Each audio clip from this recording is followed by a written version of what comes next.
Two quick notes before we get into this week's episode. We will be taking a month-long break from new episodes and will return on January the 11th. We hope that you have a joyous Christmas season, and we look forward to being back with you again in January. This week, we decided to try something we've never done before on this show, and that is have an episode that is translated from Spanish to English. I want to give a huge thank you to Emil, the son of Jorge Cocco Santángelo, for his translation and for providing his own insights at a couple of points in the episode. The idea for this episode came as an answer to a prayer. Here in Northern California, there is a creche exhibit each year at Christmas, and by the time this episode airs, Jorge Cocco Santángelo will have been presenting his art for 4 days with just 1 day remaining. He is debuting several brand new pieces of art, but the one that caught my attention is a Madonna and Child piece portraying Mary and the baby Jesus. I felt that speaking with someone who has worked so diligently to create art that helps us come to know the Savior would be the perfect way to celebrate this holiday season. I hope you feel the same. Jorge Cocco Santangelo's art previously caught the attention of the Queen of England, who selected the 86-year-old Latter-day Saint convert from Argentina's art as part of Great Britain's 2021 Royal Mail Christmas stamp collection, the last Christmas set the Queen would approve prior to her death. The stamps showed Joseph leading the donkey, Mary and the baby Jesus, shepherds, wise men, and angels. These are the images that lead our hearts and minds to Christ every Christmas, and we are grateful to Jorge as well as so many other artists whose work helps turn our hearts to Christ and helps us imagine what it would have been like to be there at the time of Christ's birth.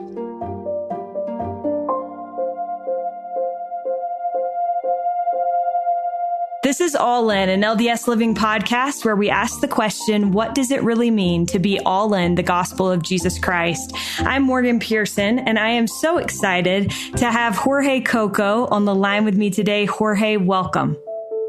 Thank you very much. So, Jorge, I am curious. You've said that you've known since you were born what you needed to do with your life. How old were you when you started to recognize your gift for art? I know your mom said you were born with a pencil in your hand, but how do you think you instinctively knew what to do with that gift that you had been given? Durante los primeros años de la escuela primaria. So during the first years of my study in elementary school, I started to realize that there was a difference between my friends and I in what we could and couldn't do. I started copying from magazines, from comic magazines, all the superheroes of the time, Superman and Batman. So I love that. I love that you recognized that you had this gift and started using it. But initially, you weren't using it for religious art. So before we get to that, you came in contact with the Church of Jesus Christ of Latter-day Saints in 1962. Can you tell me a little bit about how you came in contact with the church and how you ended up joining the church? Meeting the church was a casual thing. I could almost say it was a miraculous thing. The church was not present in the city where we lived. My wife and I were married, and we were on a time of a lot of uncertainty and soul searching. This is a city with predominantly Catholic, but none of the religions of the time fulfilled what we were looking for. The church was going to take many, many years to go from Buenos Aires, where it was established, to our hometown. But in the Republic of Uruguay, the church had expanded a lot quickly. And my city in Argentina is on the other side of the Uruguay River, across the river from an important city in Uruguay. And so in a very unusual way, 2 missionaries from Uruguay asked for a special permit so that they could go across the river and go see what was on the other side of the river. They were coming on a boat, and they happened to sit next to one of my wife's cousins. They tried to approach him, as missionaries of the church, and he immediately rejected them. But then he said, but actually, I do have a cousin that is always asking questions about religion. So he gave the missionaries our contact information, and they came over. They came to our home, and that's how we began our journey in the church. The conversations with the missionaries were very interesting. At the end of it all, we went to the riverbanks and got baptized. So one thing that I wondered about this as I was, watching and reading stuff about your life, Jorge, it's interesting to me that this happened over 60 years ago. You are now 85 years old. And so I wondered, how has your testimony changed and evolved over the 60 years since you were baptized? The spiritual impact is very evident, and it comes from the same source. Even though the knowledge of the doctrine in those days was minimum compared to what I know now after many years, but the strength of the Spirit is the same. That's super cool. I think, recognizing the Spirit, whether we understand everything. I always say that about my grandparents. My grandparents, or both my grandmas, are converts to the church. And I've always felt like, they didn't understand everything, but they felt the Spirit. And that's what matters. We had our first sacrament meetings, the missionaries' apartment. We had no clue of how the church was organized. Wow, that's amazing. And so, touching on that, you and your wife were the first members of the church in your city in Argentina. Did you feel, because I imagine other people that weren't familiar with the church or maybe were familiar with the church had some feelings about your decision to be baptized. Did you face any opposition at that time? Yes, of course. I was very naive and I went running to tell about these new things that I had found to my friends and family.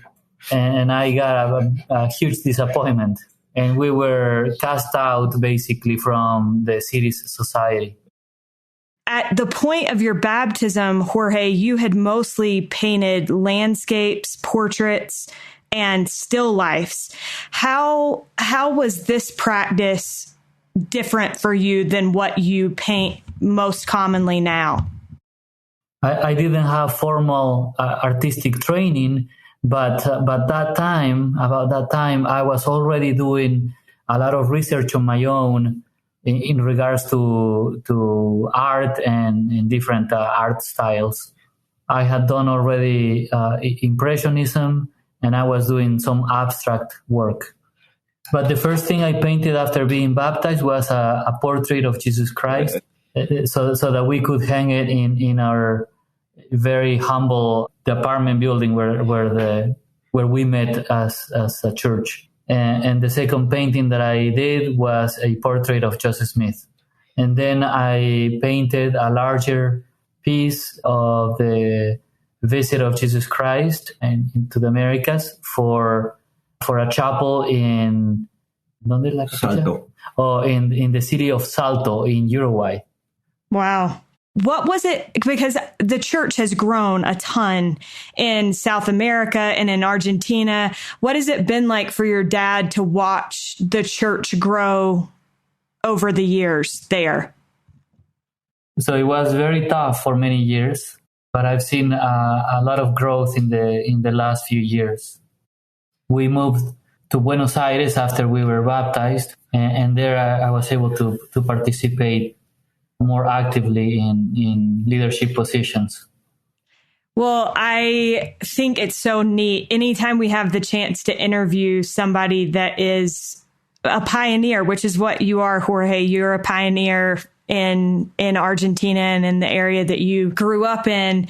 And I think it's just neat anytime we have the chance to talk to somebody who took that leap of faith. She says, I was able to participate in the transformation, the growth of from the first mission into the first stake in Argentina. I was called as one of the first bishops in the country. Wow. So neat. So going back to, you said the very first painting that you painted was a painting of Jesus Christ. You called painting Jesus Christ the highest degree of commitment and said that it is the heaviest burden for an artist. I wondered, what is your approach like, Jorge, when you sit down to paint a painting of the Savior? So you can paint any worldly painting, be it landscape, an abstract painting, or still life, and you can apply all the resources and the laws of art. You can transmit all the harmony and all the possible beauty. But to paint Jesus Christ is to walk into sacred ground. And you have to be able to do that. You have to transport yourself into spiritual realm in which you have to be yourself in a spiritual state of mind, because you're not painting a human being, you're painting a God, and you need a concept, and that never arrives. So well said. So I noticed in one of the articles that I read about you, you said that you couldn't portray Jesus Christ correctly if you did not have a testimony of him. You just mentioned, like, you are not painting a person, you're painting a God. Why have you felt that your testimony, you mentioned also, like, coming into it, you have to approach it as yourself. So why is it important for you to prepare spiritually for these paintings and make sure that you're in the right spirit to be able to paint them? Because otherwise I would be painting something historic. So Jesus Christ taught things that are able to be told, but the content is spiritual. And the challenge is to make a painting that you can see, but that the content of it needs to be spiritual. And if you don't have a testimony by the Spirit, you cannot paint something of that nature, the spiritual nature. So, Jorge, you approach these art pieces a bit different than most Latter-day Saint artists. So you call this approach Sacrocubism. Emil, maybe before we even have your dad comment on this, you can explain to us what Sacrocubism is. Sure. So I basically coined the word because Cubism, it's an art movement that is associated with Picasso and Braque. It was called like that because they used a lot of cubes and geometric shapes, but Cubism had to do with objectification of people.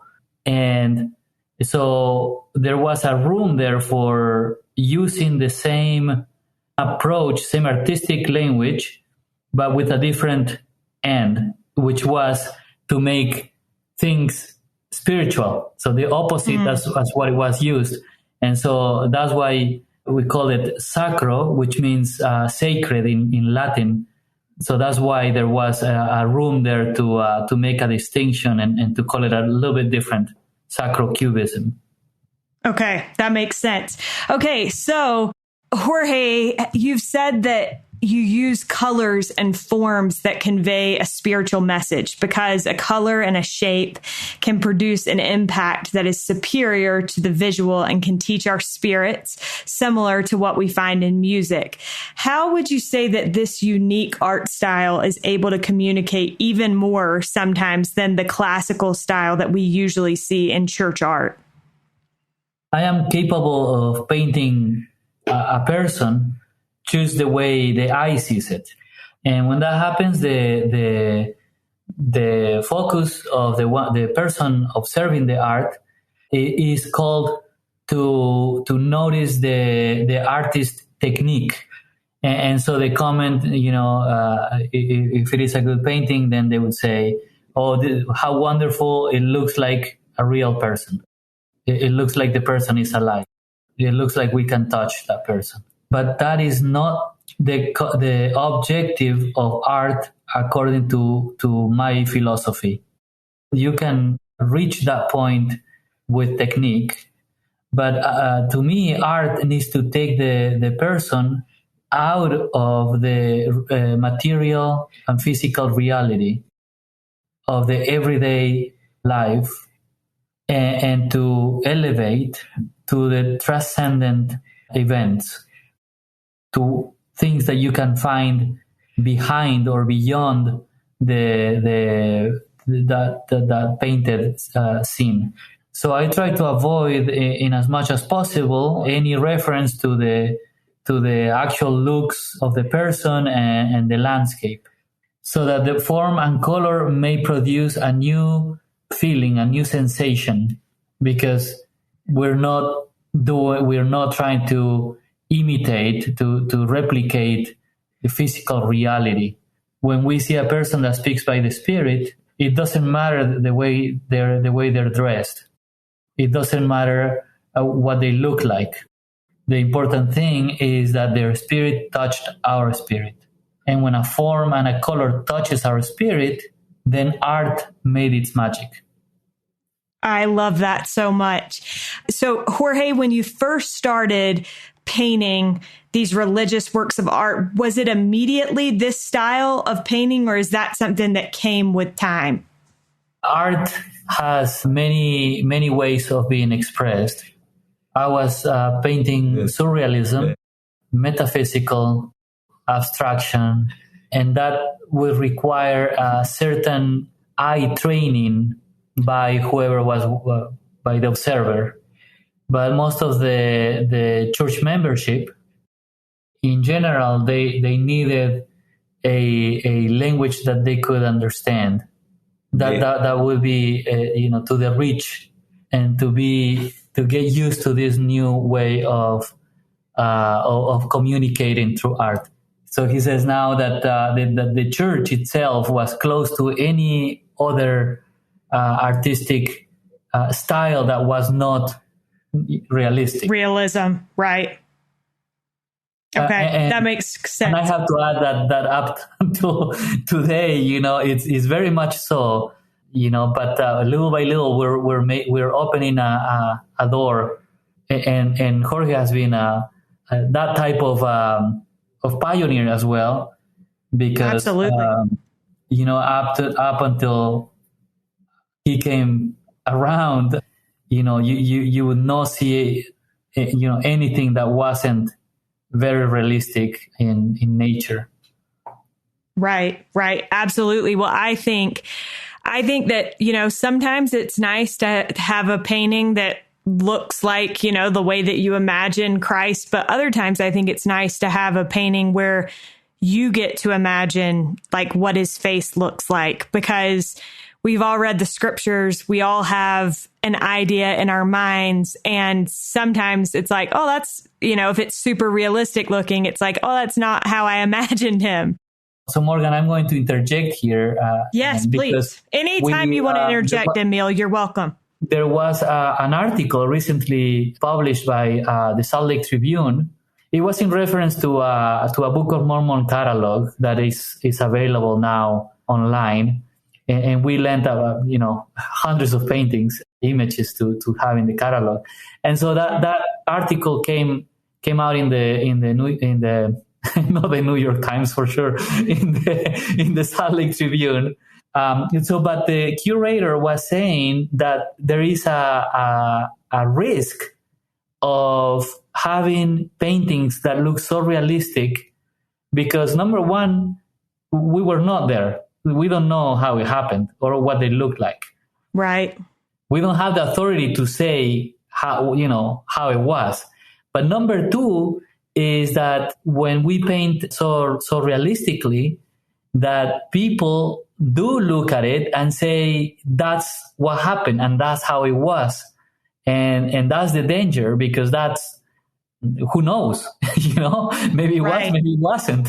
But the curator was saying it's a risk to paint so realistically, because it engraves in the minds of the people what Jesus was supposed to look like, or how things were, and and that could be very erratic.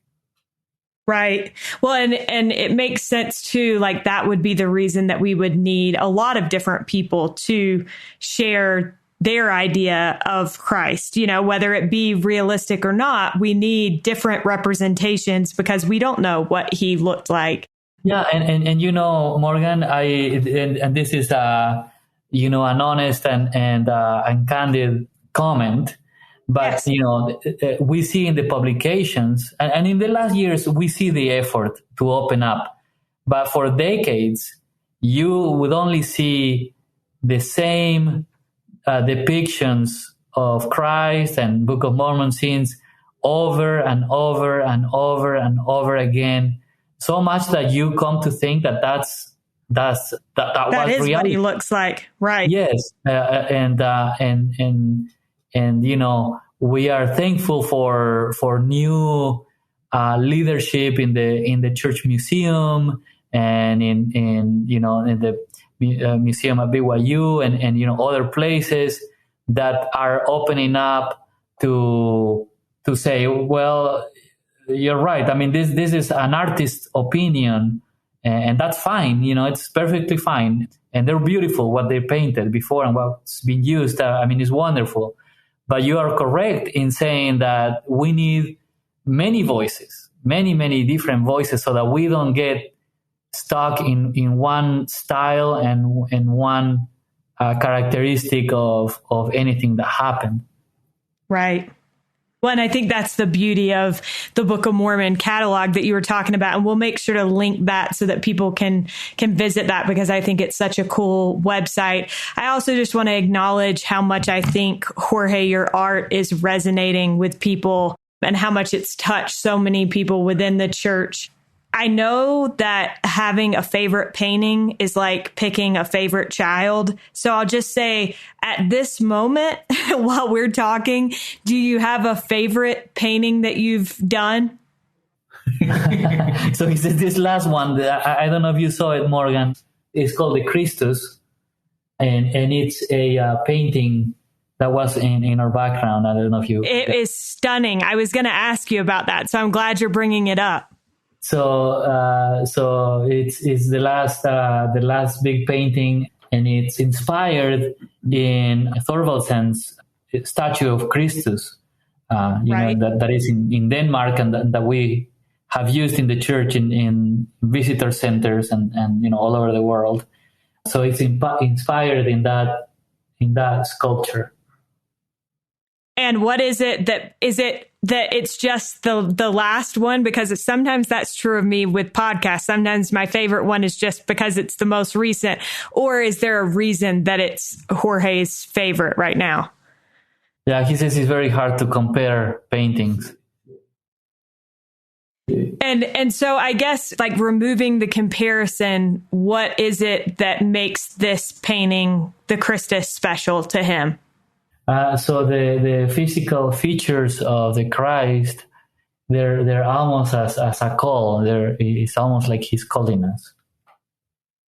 I love that. So you've said, Jorge, that painting is a spiritual practice for you, and that you wake up with more ideas than you could paint. And I think that's evidenced by how many paintings you have pumped out consistently.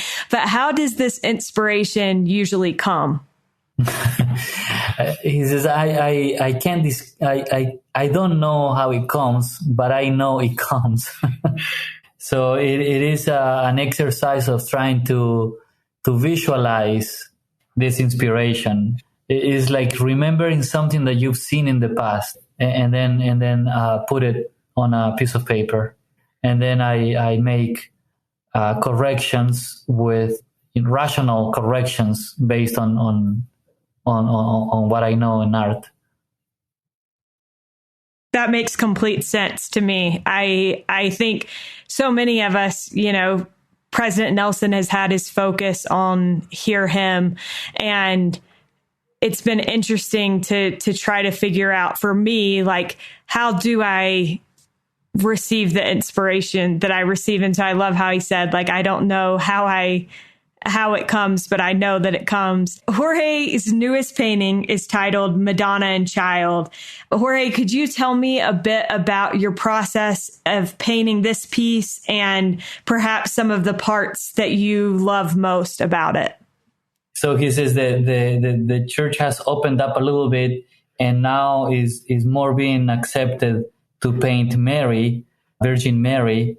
And so that's I'm very happy that I can paint her and to be something that is accepted. And the dramatic experience that this young woman went through has not been explored in much depth. There is very little writings about it. She had a God in her belly and take care, then raise that child. And so I work with very converging forms and triangles and shapes, because she must have had an internal conflict as a human being and as a mother of a God, a unique phenomenon in the whole history of humankind. So it was love, responsibility, all of that. To put all of that into a painting is a challenge. For sure. Well, and I was thinking as you were talking just now that it probably, you talked about how weighty it is and how much it weighs heavy on you to paint the Savior. I was thinking probably some similar feelings about painting the mother of Jesus Christ. So this episode, Jorge, will be our last episode that will air before Christmas this year. So what does it mean to you to be able to debut this piece that captures such an important part of the Christmas story at Christmas time? So it is a great honor for me. I'm just very thankful that I have the opportunity to be an influence to other people. A través del arte. Through art. It is great to bring this image back to the purpose, the real purpose of what we're celebrating during Christmas, which is the birth of Christ, and not just a vacation or a festivity. Absolutely. Well, I, for one, am very excited to come and meet the two of you in person. So that's what I'm looking forward to, and so excited to see this piece in person. In conclusion, the last question that we always ask on this podcast is, what does it mean to you to be all in the gospel of Jesus Christ? And Emil, I just want to say thank you so much for translating. And if you have anything that you want to add about what it means to you to be all in the gospel of Jesus Christ, that would be awesome too. Okay, thank you. Thank you so much. It's my pleasure to be able to participate. Thank you so much for having us. He says everything else would not make sense if you're not all in. Everything is temporal. So the gospel gives you an answer for things now and for things for eternity. Absolutely. I completely agree. Emil, did you have anything that you wanted to add? No, I think, we want to leave the Maestro Cocco with the last word. Okay, perfect. Well, thank you both so much. It's been a privilege to talk to you. And like I said, I look forward to meeting you, and I hope that you have a very Merry Christmas. Likewise, and it's a pleasure. Thank you for having us. Thank you for the time. Of course. Feliz Navidad. Gracias. Muchas gracias, igualmente. huge thanks to Jorge Cocco for joining us on today's episode. You can find Jorge's art on DeseretBook.com. You can also learn more about Jorge, his art, and the Palo Alto Crush exhibit by visiting LDSLiving.com/allin and clicking on Jorge's episode. Each week we have links to everything that's been discussed on the episode, and we hope you take advantage of that resource. We are so grateful for the time that you have spent with us in 2022. It has truly been a year to remember, and we look forward to making more memories with you in 2023. Merry Christmas and Happy New Year, everyone.